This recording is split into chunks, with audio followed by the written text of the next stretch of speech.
पांच पाप को त्याग करके साधु बनना तो बहुत कठिन है। क्यों भैया? सरल है कि कठिन है? बहुत कठिन। किंतु श्रावक बनना भी कोई सरल बात नहीं है।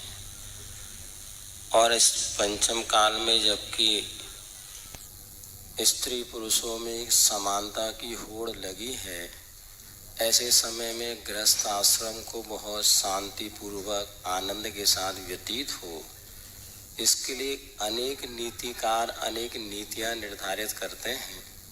ऐसी एक जगह एक नीति पड़ी थी, यदि गृहस्थ आश्रम में सुख और शांति से रहना चाहते हैं तो पत्नी को होना चाहिए, पति को होना चाहिए बहरा, बहरा, हाँ। और पत्नी को होना चाहिए गूंगी।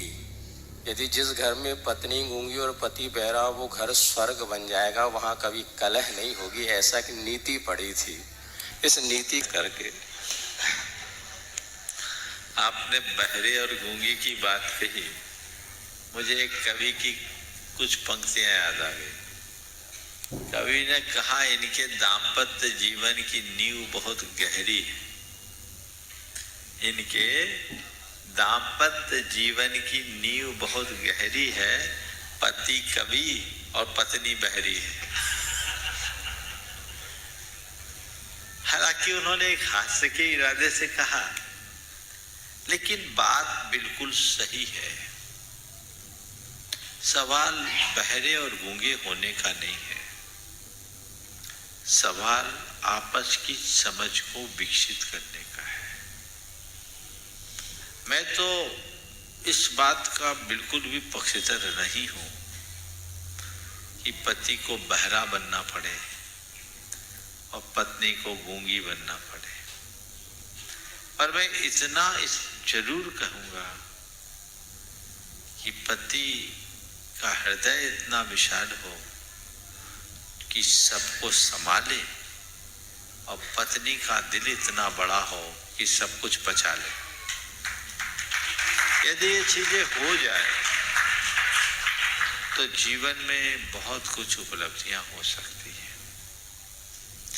मैं एक दूसरे नजरिए से देखता हूं। अगर दाम्पत्य को ठीक तरीके से जीना चाहते हो तो मैं कहूंगा,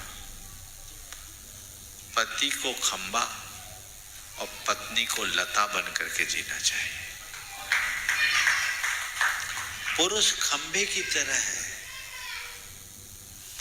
और स्त्री लता की तरह है। लता खंबे से लिपटती है तो लता की प्रगति होती है, पर लता की प्रगति बाद में होती है। खंबे पैशाचिकता की निशानी है और शक्ति का संबल लिए बिना श्रद्धा अपनी वास्तविक स्थिति तक पहुंच नहीं पाती। तो दोनों चीजों को साथ लेकर के चलना चाहिए। तालमेल सामंजस्य तभी बनेगा जब एक दूसरे के पूरक और एक दूसरे के प्रेरक बने, एक दूसरे की भावनाओं को समझे और भावनाओं का सम्मान करना सीखे। जीवन बेहतर बन पाएगा और आगे बढ़ा जा सकेगा।